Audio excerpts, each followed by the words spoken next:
In today's video, I am going to break down the 10 mistakes I see D2C founders making in 2024. Now, who am I? How can I justify these claims? Well, my name is Chris Hernandez. I'm the founder of ScaleVelocity.io.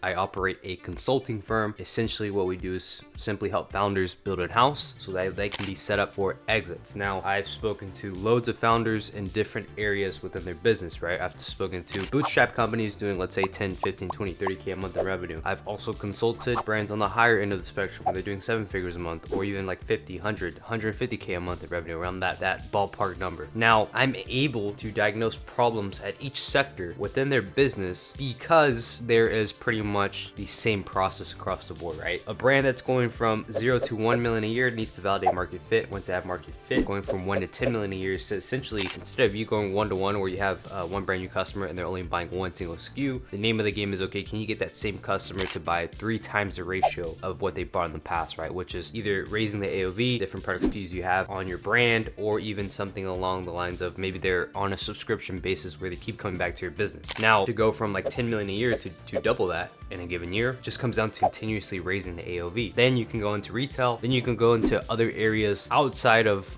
e-commerce as far as like online direct pay to consumer to attract and raise your valuation as a business or as a brand. But with our portfolio of companies, majority of brands are specifically direct to consumer. So the first mistake I see, the first issue across the board is a heavy reliance on outsourcing to agencies. Now, if a founder has no idea how to run ads, I see the point of, okay, let's hire an agency, let them pretty much handle everything, and we can just sit back and focus on product development. The issue is, in theory, that works, but every single agency is a business, right? They have founders, they have operations, they have expenses, they're trying to grow their business. So realistically, if a brand is pretty much paying an agency and that agency is pretty much, let's say that client is at the bottom of the barrel of the agency list or the client list that agency has, well, then that agency is pretty much going to outsource to a contractor to take care of that work. And realistically, these agencies are outsourcing to guys or people fresh out of college or third world countries, so on and so forth, right? And they don't have the expertise that you need necessary for your brand. Because I could say it's harder to take a brand from 1 million a year to 10 million a year than it is to take a brand from 10 million a year to 20 million a year, because ultimately there's a lack of market fit and you have to go through rigorous testing to validate that market fit. Now, going into my next point, which is the lack of knowing your numbers, right? So many founders don't know their numbers, they don't know their unit economics, they don't know at which point they're going to become profitable. And that's an issue because e-commerce as a whole is a cash intensive business, right? You need cash flow to front ops, contractors, inventory, especially for quarters or holiday seasons.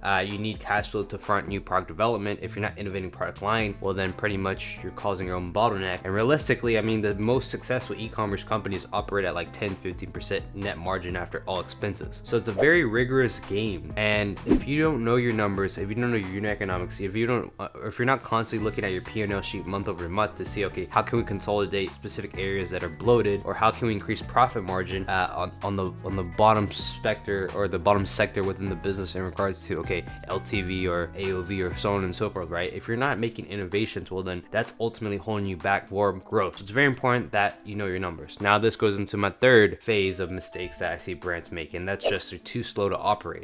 If you take more than a week to implement new ideas or make iterations, right, you're bound to fail, because the name of the game is speed. The brands that are able to scale to past $1 million a year in revenue operate very, very fast, right? You give them an idea, they launch that within the next day or within the next following week, right? But speed is the name of the game. If you move slow, you're gonna die slow. You're always not gonna have room to grow. Now, going into the fourth phase, which is ultimately just diversifying too soon, right?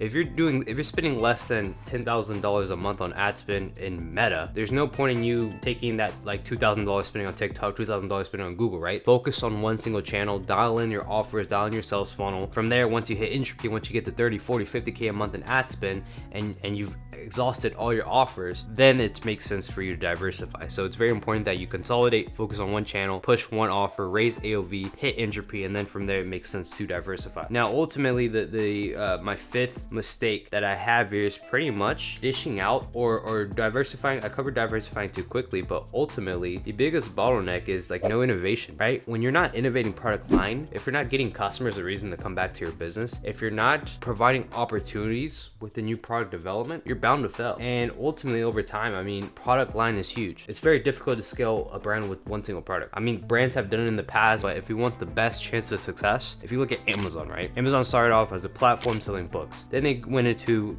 fulfillment and warehouse shipping, right? Then they went into the game of, okay, direct to consumer, ultimately shopping online, building a platform that's sustainable to host all of these products, right? And then they solved the 3PL issue, right? So if I look at Amazon, it's a conglomerate. If I look at brands like even Simple Human, right? Simple Human has like trash cans, and they have kitchen appliances, so on and so forth, right? Or Dyson has a fan, then they've diversified into other product lines. So the brands that are successful have innovative products that fit the vertical, that give customers a reason to buy back. Now, the next phase, which is pretty much scaling too fast. I've seen brands scale too fast where they had to pull back spend because their operations weren't in place to withstand that expansion, right? Expansion costs money, and maybe like you don't have to force scale right away. If you don't have the operations, don't increase your budget, right? Fix your operations, fix your warehouse, fix your fulfillment, speak with your manufacturer, get that dialed in, and see if you can make as much profit as possible before you say, okay, let's scale and let's go all in. Now, the next mistake I see pretty much is lack of systems. System building is super important, right? As far as the team you need to pretty much scale to multi 7-8 figures a year is a team of 5. Creative strategist, an editor, full stack media buyer, 1 or 2 full stack media buyers, maybe a creative coordinator, maybe a CRM, a backend specialist, right? Somebody that can call up customers and get information to see, okay, where's the drop off? That's it, right? Creative strategist develops ad concepts. The editor puts those ad concepts, brings those ad concepts to life, brings the vision to life. Creative coordinator, if you need UGC, they're reaching out to content creators. But that is a team. It's very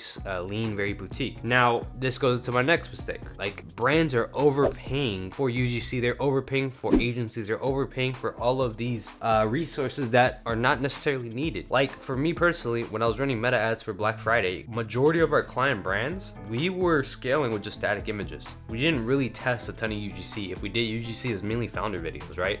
Either we got the founder to shoot like a podcast style clip, or we had the founder just literally just record with the camera. I think the market in itself is getting fatigued from seeing content creators try to promote a product and try to sell an ad, right? People like genuine connections, and it's a different approach when you bring the founder into the video or an ad and they tell their story, right? It's just more appealing, it feels more trustworthy, and it feels more genuine. So I say this to say, you don't need to be spending $1,000, $2,000, $3,000, $6,000 a month on a creative agency, right? You can literally have a consolidated in-house team pumping out those systems, pumping out those creatives for you. And then from there, like, you start with the static, then you build into a GIF, then you build into UGC, right? Just to develop your proof of concept. Now, this goes into pretty much the last mistake I see, and it's a bottleneck that's been pretty much causing a lot of brands to struggle, like to not have trust within agencies, right? It's just a lack of accountability. So many brands think they can hire 3, 4, 5 agencies within the year and say, okay, the agency is the problem. You have to look yourself in the mirror and be realistic. Like, every time a relationship fails, majority of the time, either the founder lacks some sort of area expertise, or it's maybe a first-time founder. This is their first business. They don't have the knowledge for it. I'm not saying that agencies are better, but I'm saying if you lack expertise and you go through 3 to 5 different agencies and you still can't get results, maybe there's something wrong within the business, market fit, or something outside of the variables that I didn't cover. But it's very important that accountability is met across the board, right? If you want to have a successful business, you need to have successful partners, right? And you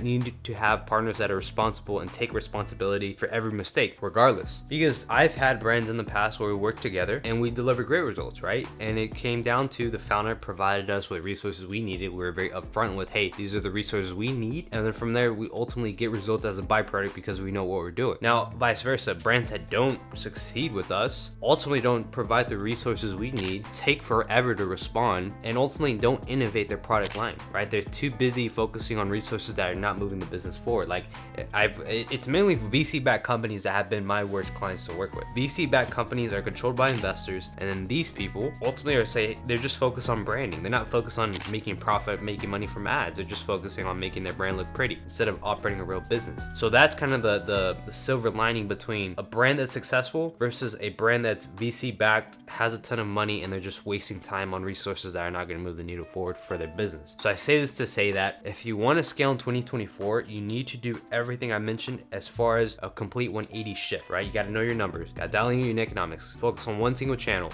build irresistible offers, innovate product line, look to ultimately build a moat around your business where whether it's manufacturing, whether it's shipping, you want to make sure that your competitors cannot mimic your business or your brand. And you also want to validate your market fit before going online. So I say this to say, if you're a brand, you're ready to scale, you're tired of getting burned by ad agencies, you're ready to build in-house, and you want to exit your company within the next 5 to even 3 years, check out my website, scalevelocity.io. I have a protocol laid out to a T, my case studies, my testimonials. If you're interested, feel free to book in a call, and I'll see you guys in the next video.